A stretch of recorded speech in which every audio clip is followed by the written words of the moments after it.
Hey everybody, how are you? Hope you're doing well. So do me a favor before we get started. I need you to hit that like button if you're not a subscriber. I need you to do me a favor, hit that subscribe button and notification bell next to it so that you won't miss an episode.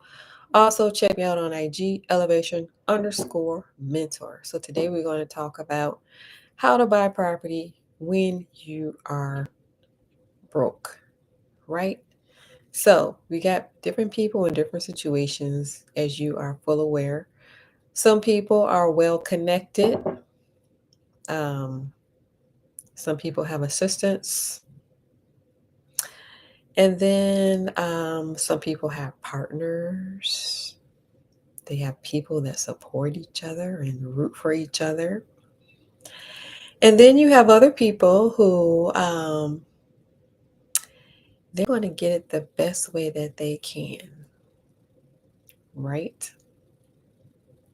So, what's important here? What is the key element? The key element is that you desire it, right? Because everybody does not desire it, right? So while some people have this goal of what is your goal? Maybe your goal is different people have different goals. Maybe you just want to be comfortable. There are people out here that just want to be comfortable. Maybe you would like to work from home.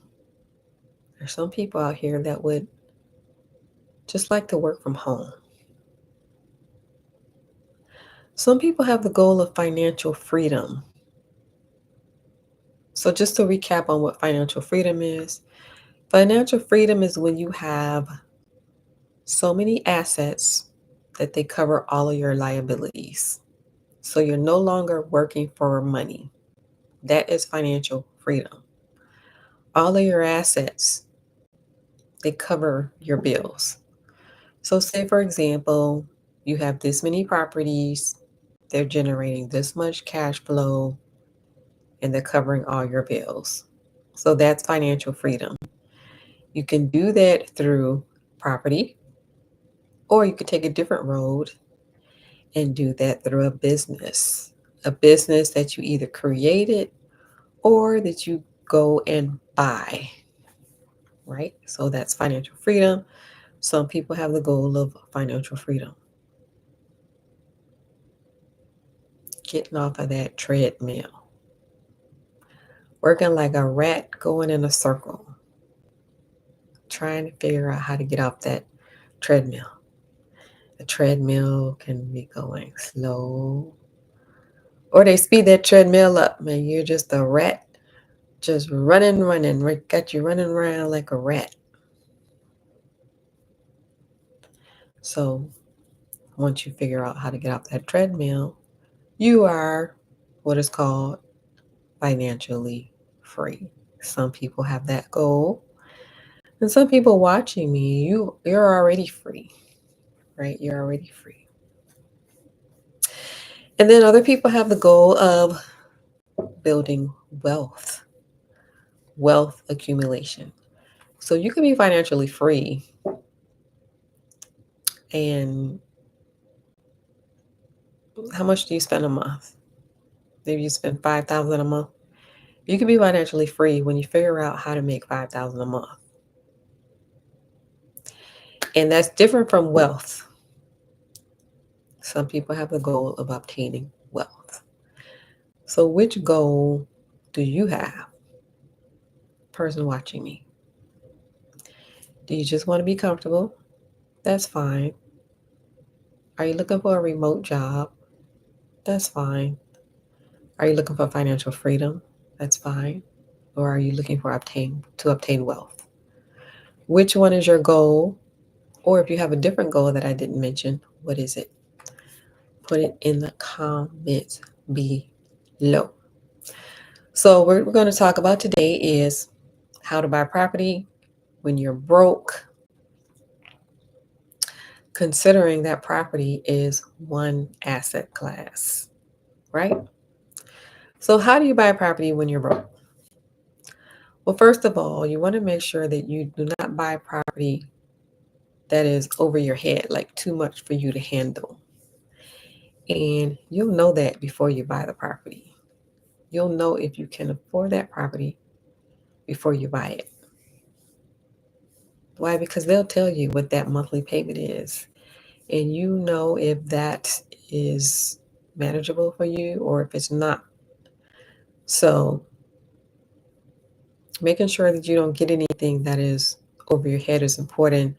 When it comes to buying property, you want to have at least 3 months reserves. So, whatever you make, at least 3 months reserves. So, how do you buy property when you're broke? So, one way is through seller financing. Seller financing. So, most people are familiar with the traditional way, right? The traditional way is going to a bank, they're asking you for 1 million documents. They want a 20 to 30% down payment. And they want documents. They want your tax returns, your W-2s, and 1,000 other documents with your credit score. So that's the bank. Then there's this other way, seller financing. So instead of taking a loan from the bank, the seller is your bank, right? So the property is already paid for. It's free and clear. The seller has already paid for this property. Free and clear. With seller financing, you are skipping that step of going to the bank and you're going directly to the seller. And instead of getting a loan from the bank, you're basically getting it from the seller, in that you are negotiating between you and the seller, and you're creating your own terms, and you're paying less money up front. Less money up front. So you don't have to put 20% down. You put down whatever you negotiate. You don't have to pay a certain amount of interest. Like the interest rates are too high and everything. You negotiate that interest.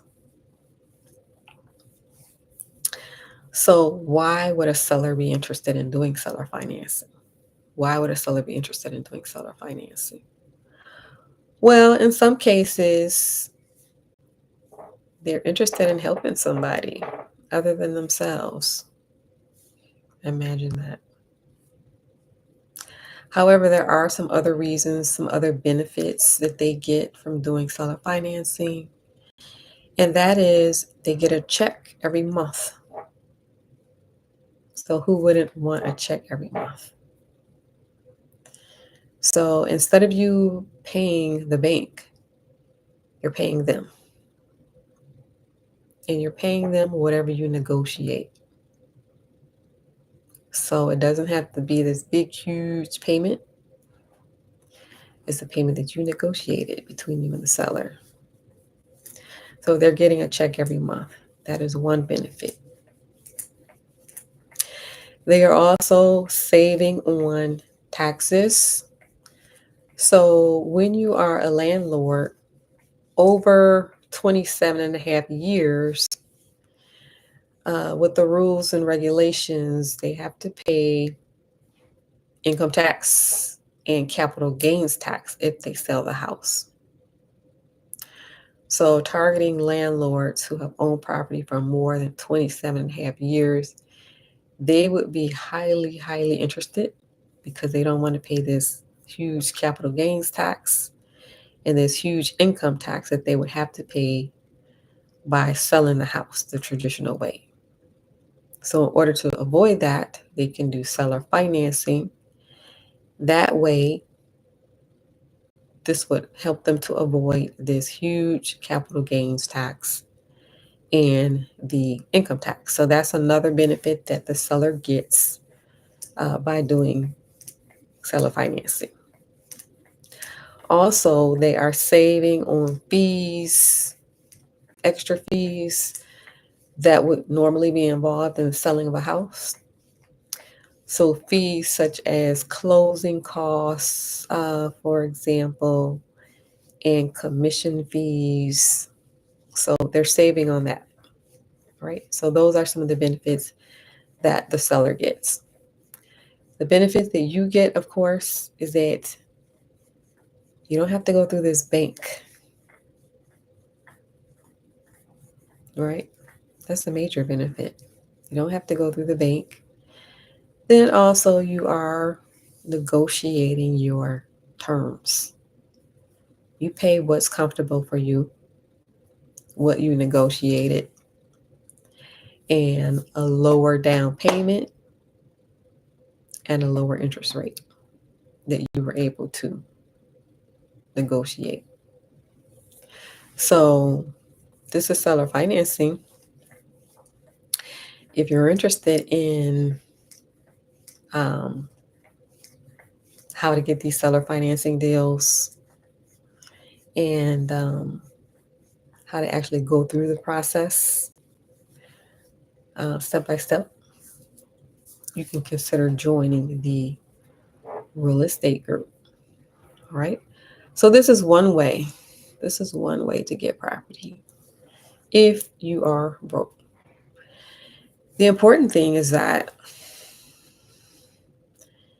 you include this as part of your retirement plan, because this is not the plan for most people when it comes to retirement. And that's why most people are financially unstable, is because real estate is not a part of their retirement plan, right? A lot of people are unaware of this. And for some people, they are aware of it, but they're just not interested in it. They don't like real estate for whatever reason. Maybe they had some bad experiences with real estate in the past. Maybe they bought over their head in the past and it was a bad experience. So people have their different reasons for doing different things. So just something to consider. And then you have to decide what is right for you, right? Some people prefer just to go the business route.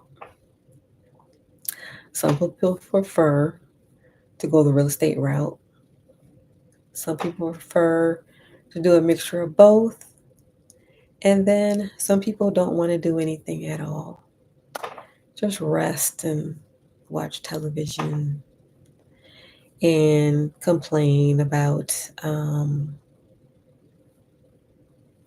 not having enough money and being close to bankruptcy instead of trying to figure this thing out. That's the state that some people are in. All right. So do me a favor before you leave. I need for you to hit this like button. What that does, it helps the channel so that YouTube can push it out. More people can see it. If you're not a subscriber, I need for you to do me a favor and hit that subscribe button and notification bell next to it so that you will not miss an episode. So I will be interviewing people.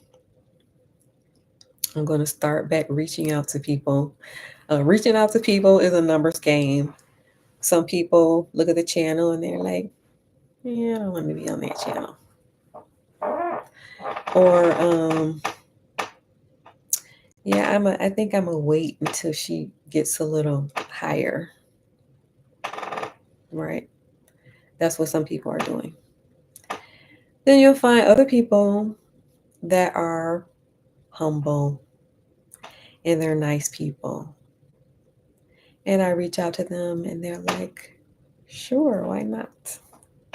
Right?